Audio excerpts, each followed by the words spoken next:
साथियों नमस्कार। Advocate Narendra Joshi social media platform पर आपका हार्दिक स्वागत है।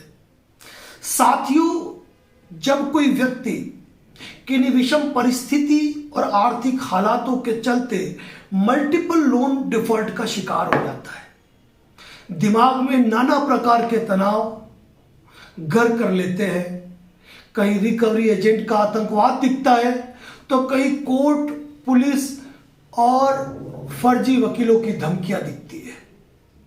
लेकिन ऐसी परिस्थिति के अंदर जो व्यक्ति कानून की जानकारी रखता है और अपने अधिकारों के प्रति जागृत है, उसका कोई बाल बाका नहीं कर सकता है।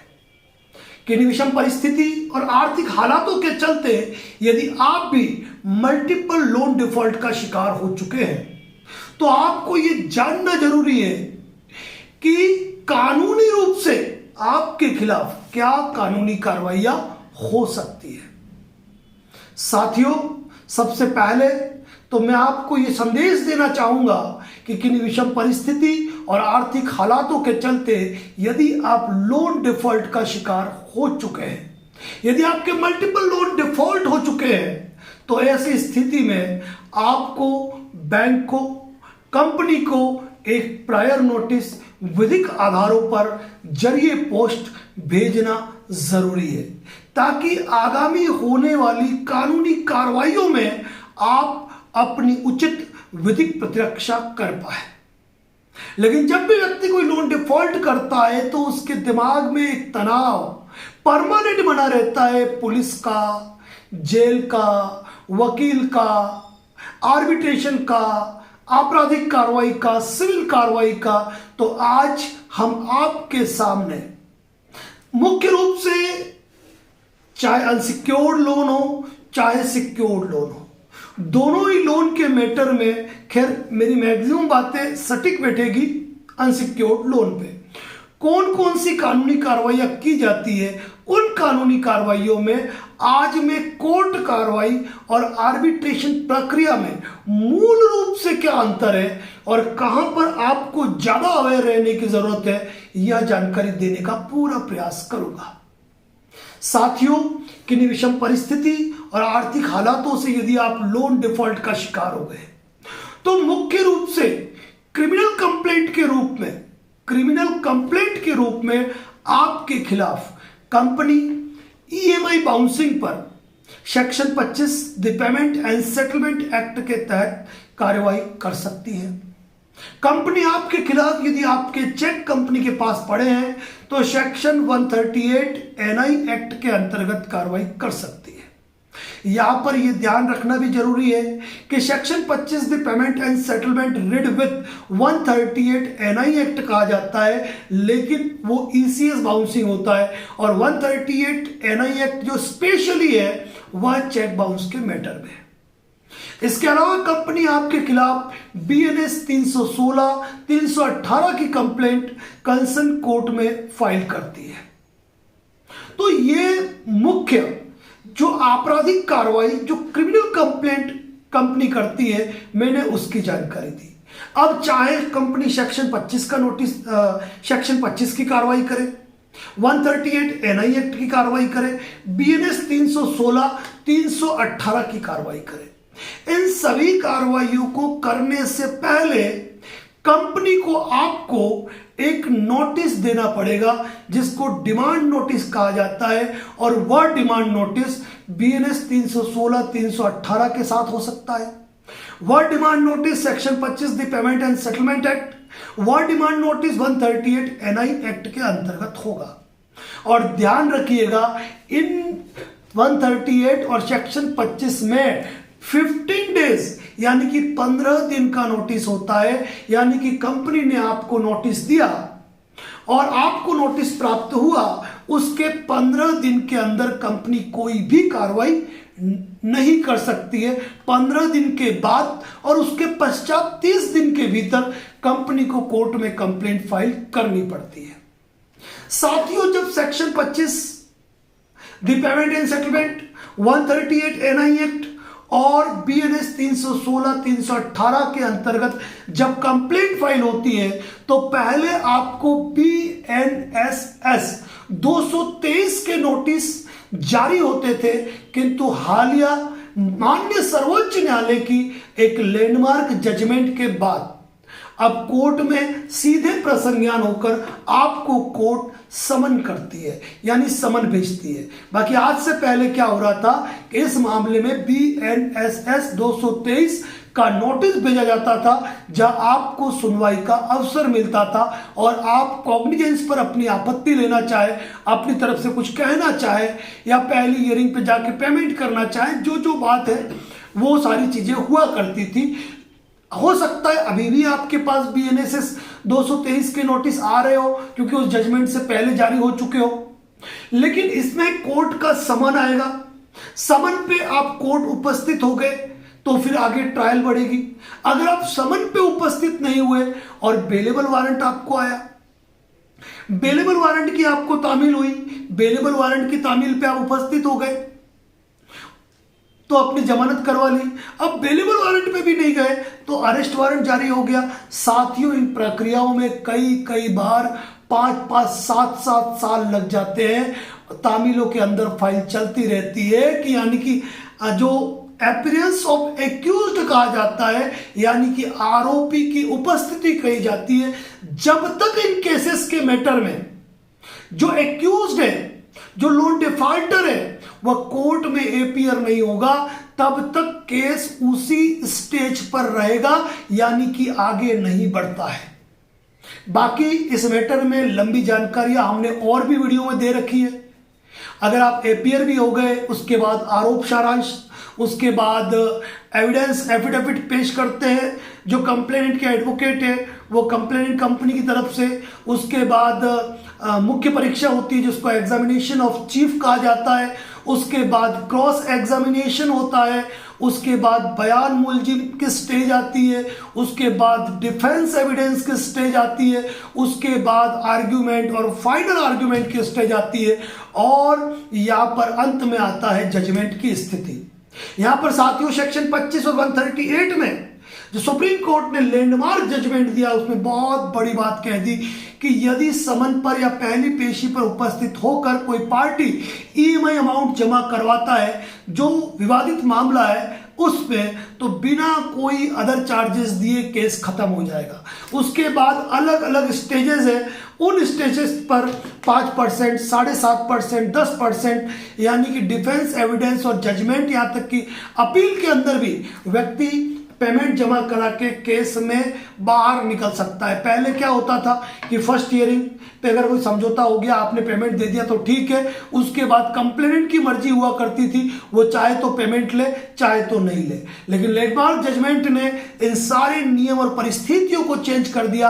आज लास्ट स्टेज पर जाकर भी यदि आप पेमेंट जमा कराएंगे तो वहां 5%, 7.5% या 10% जो भी अमाउंट है वह अमाउंट कोर्ट में जमा हो जाएगा और आप इस केस से बाहर निकल जाएंगे।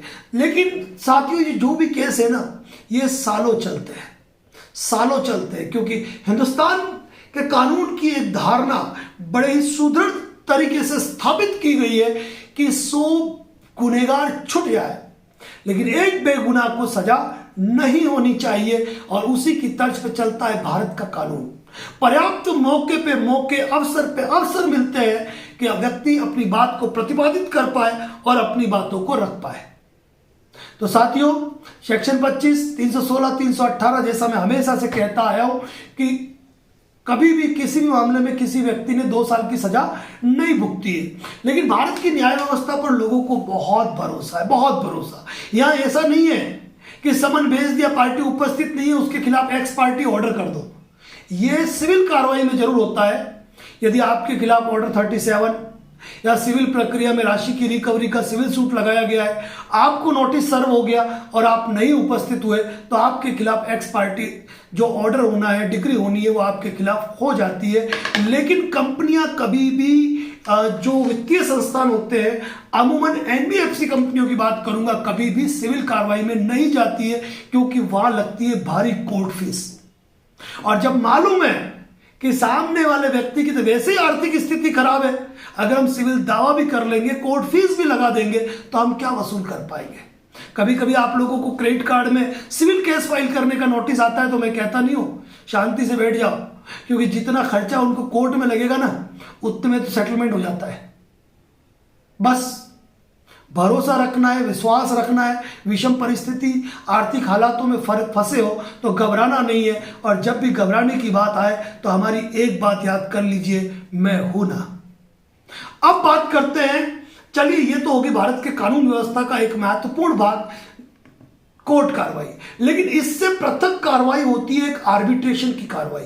यानी कि जब भी आप लोन लेते हो तो लोन एग्रीमेंट में एक क्लोज में आर्बिट्रेशन का जिक्र होता है, जिसमें यह होता है कि दोनों ही पक्षकारों के बीच में जब कोई विवाद होगा तो इस विवाद का निस्तारण जो है हम आर्बिट्रेटर के माध्यम से कराएंगे।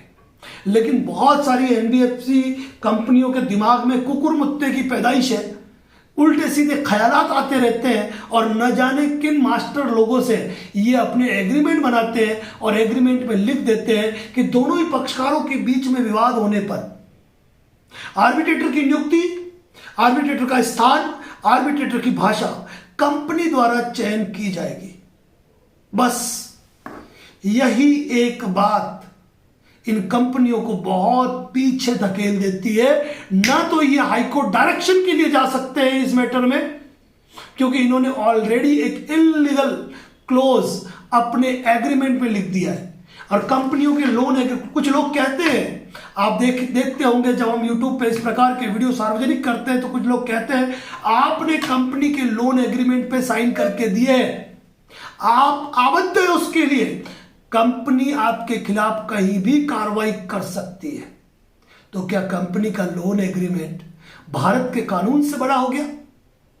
इंडियन कॉन्ट्रैक्ट एक्ट, भारतीय संविदा अधिनियम की धारा 2 सबसेक्शन G कहता है कि ऐसे तमाम करार जो विधिता प्रवर्तनीय नहीं है वे शून्य है। आर्बिट्रेशन एवं कंसिलिएशन एक्ट ये इस चीज को क्लियर करता है कि आर्बिट्रेटर की नियुक्ति दोनों ही पक्षकारों की सहमति और स्वीकृति से होगी।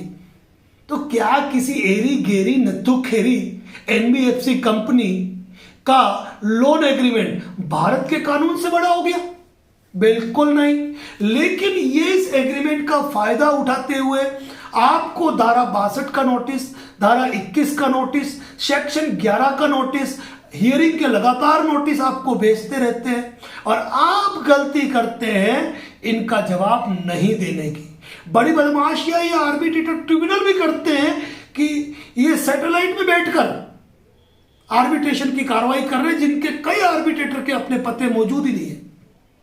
कई आर्बिट्रेटर ट्रिब्यूनल अपने पते पर ही मौजूद नहीं है, और कई विद्वान अधिवक्ता जो कि आर्बिट्रेटर है वह आर्बिट्रेशन के नोटिस में अपना पता ही नहीं लिखते हैं। एक दो कंपनी तो ऐसी है जो बैंक का ही रूप है, वो टेक्स्ट मैसेज भेज के आर्बिट्रेशन की प्रक्रिया करती है। अब ऐसी स्थिति में यदि एक बार आप कोर्ट के समन पे नहीं गए, कोई दिक्कत नहीं, बेलेबल वारंट पे नहीं गए, कोई दिक्कत नहीं, अरेस्ट वारंट पे नहीं गए, कोई दिक्कत नहीं, क्योंकि वहां भारत का कानून है, आप जब भी जाएंगे स्टेज वहीं से शुरू होगी, फर्स्ट। लेकिन आर्बिट्रेटर तो चाहता है कि आप जवाब न दें और वो एक्स पार्टी ऑर्डर करें, और उस एक्स पार्टी ऑर्डर को एग्जीक्यूट करा के आपके घर का बोरी बिस्तर वो उठा ले।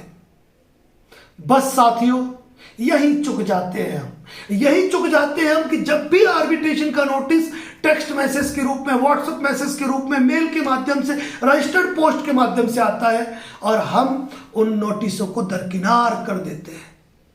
याद रखिए कि जिस तरह सिविल कोर्ट में कोई ऑर्डर होता है, कोई डिक्री होती है, तो उसको एग्जीक्यूट कराया जाता है, उसका एग्जीक्यूशन होता है, उसी रूप में आर्बिट्रेशन के अवार्ड का भी एग्जीक्यूशन कराया जाता है आपके जिला न्यायालय में, आपके जिला न्यायालय में और कोर्ट का समन आपको आएगा, और यदि आपने ऑब्जेक्शन नहीं भेजा है तो यह आपकी सहमति मानी जाती है। इसलिए आर्बिट्रेशन का नोटिस जब भी आए ना, बराबर जवाब दो, क्योंकि इतना मुझे कहने की आवश्यकता नहीं है कि एनबीएफसी कंपनियों से जुड़ा एक भी आर्बिट्रेटर ऐसा नहीं है जिसने 20% डिसीजन भी कभी रेस्पोंडेंट के पक्ष में या लोन डिफॉल्टर के पक्ष में किए हो। इसीलिए हम आपको कहते हैं कि आर्बिट्रेशन के मैटर में लापरवाही नहीं करनी चाहिए, और आर्बिट्रेशन के मैटर में जब भी आपको नोटिस आए, मेल के जरिए जवाब दीजिए, पोस्ट के जरिए जवाब दीजिए, हर संभव तरीके से दीजिए। जवाब की कॉपी, डाक रसीद, डिलीवरी रिपोर्ट, मेल के स्क्रीनशॉट, प्रिंट आउट वगैरह सब कुछ निकाल के रख दीजिए। और यदि आपने किसी इलीगल आर्बिट्रेशन अपॉइंटमेंट पर, आर्बिट्रेशन प्रोसीडिंग पर, आर्बिट्रेशन हियरिंग पर यदि आपने लगातार ऑब्जेक्शन दिए हैं, तो वह आर्बिट्रेशन का अवार्ड केवल धूल फाकने काम आता है और कुछ भी नहीं। क्यों? क्योंकि उन्होंने कानून की पालना नहीं की। ऐसी स्थिति में यदि कोई आपको रिजॉइंडर भी भेजता है और आप आर्बिट्रेटर को ऑब्जेक्ट करते हो, तो आपको किसी रिजॉइंडर का रिप्लाई करने की आवश्यकता नहीं है। आपको आवश्यकता है केवल और केवल आर्बिट्रेटर को जवाब देने की।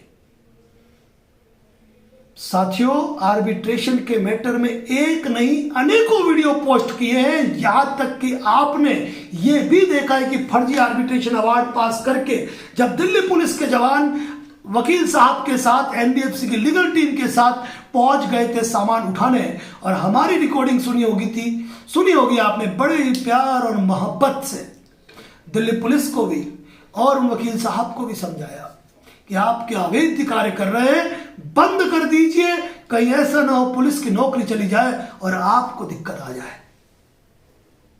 साथियों, किन्हीं विषम परिस्थिति और आर्थिक हालातों से यदि आपका लोन डिफॉल्ट हो चुका है, कानूनी कार्रवाइयां है, वहां आप यकीन रखिए न्याय व्यवस्था पे आपको पर्याप्त समय पर समय मिलेगा, पर्याप्त समय मिलेगा। जब तक आप उपस्थित नहीं होंगे, आपके खिलाफ एक्स पार्टी अवार्ड आदेश नहीं होगा। कहां पर? क्रिमिनल कंप्लेंट में कह रहा हूं, सिविल मत मानना। लेकिन आर्बिट्रेशन, वो इंतजार करते हैं कि आप ऑब्जेक्शन नहीं दे, वो ऑब्जेक्शन देने के बाद भी अवार्ड पास कर देते हैं। लेकिन आज तक कोई आर्बिट्रेशन अवार्ड एग्जीक्यूशन होने के लिए नहीं आया। मैं जितनी भी एनबीएफसी की लीगल टीम देख रही है उनको कहना चाहता हूं, कोई एक जजमेंट ऐसा पोस्ट कर दो जहां आपने खुद ने आर्बिट्रेटर की नियुक्ति की हो, पार्टी ने ऑब्जेक्शन दिए हो लगातार, आप सेक्शन 9 के लिए गए हो और सेक्शन 9 में कोर्ट का समन पार्टी के घर गया हो और पार्टी ने अपनी उपस्थिति दी हो और उपस्थिति देकर अपने तमाम जवाब, आपत्तियां कोर्ट में पेश की हो और आपके पक्ष में सेक्शन 9 जारी हुआ, आपने किसी के घर का चम्मच भी उठाया हो, तो मुझे बता दीजिए कमेंट बॉक्स में। बिल्कुल नहीं होता है, बिल्कुल नहीं होता है। क्यों नहीं होता है? कारण है साथियों, कारण है भारत की न्याय व्यवस्था बहुत सुदृढ़ है, क्योंकि सेक्शन 9 का ऑर्डर उनको मिलेगा कोर्ट से, और कोर्ट है, जज साहब है। ये बात अलग है कि कुछ रिटायर्ड जज साहब आर्बिट्रेशन की प्रक्रिया भी करते हैं अपने जमीन पर पत्थर रखकर, वो बात अलग है। कई ऐसे ईमानदार आर्बिट्रेटर भी है जो ऑब्जेक्शन जाने पर डायरेक्ट रिजाइन करते हैं, आर्बिट्रेशन की कार्रवाई बंद कर देते हैं। लेकिन दूसरी बार उनको काम नहीं मिलता है, क्योंकि कंपनियों को तो उनको काम देना है, जैसे वो नचाए वैसे वो नाचे। साथियों, इसीलिए कह रहा हूं कि किन्हीं विषम परिस्थिति और आर्थिक हालातों से यदि आप जूझ रहे हैं, जैसा कि हमारे मित्र, हमारे रथ के सारथी या आप लोगों को सहयोग करने वाले परमानेंटली आशुजी अग्रवाल साहब ने कहा था कि प्रायर नोटिस कर्ण का कवच और कुंडल है, जो आपने पहन लिया तो कोई आपका बाल बांका नहीं कर सकता है। बस मल्टीपल लोन डिफॉल्ट के शिकार है। प्रायर नोटिस, सेक्शन 25 का रिप्लाई, 138 आर्बिट्रेशन के रिप्लाई, बीएनएस 316, 318 के reply, ECS account information, recovery agent notice, intimation letter, इन दस्तावेजों से अपने आप को परिपूर्ण कीजिए। किसी तुनीर में तीर की आवश्यकता नहीं, हाथों में इन चंद ब्रह्मास्त्रों की आवश्यकता है। बाकी तो एक ही शब्द कहूंगा, मैं हूं ना। तनाव लेने की कोई आवश्यकता नहीं है। लोन डिफॉल्ट से रिलेटेड ढेरों वीडियो इसी चैनल पे पोस्ट है, यदि आप इस चैनल पर नए हैं तो सारे वीडियो देखिए, आपको किसी लीगल एक्सपर्ट की राय की जरूरत नहीं पड़ेगी। फिर भी यदि हमसे बात करना चाहते हैं किसी लीगल सपोर्ट के लिए तो डिस्प्ले पे जो नंबर दिया हुआ है वहां केवल और केवल व्हाट्सअप करें, ऑफिस का नंबर है, पूरी डिटेल आपको आ जाएगी। इसी के साथ अपनी बातों को यही विराम देता हूं, इसी उम्मीद के साथ कि इस वीडियो को शेयर करेंगे। Thank you. जय हिंद, जय भारत, जय मेवाड़।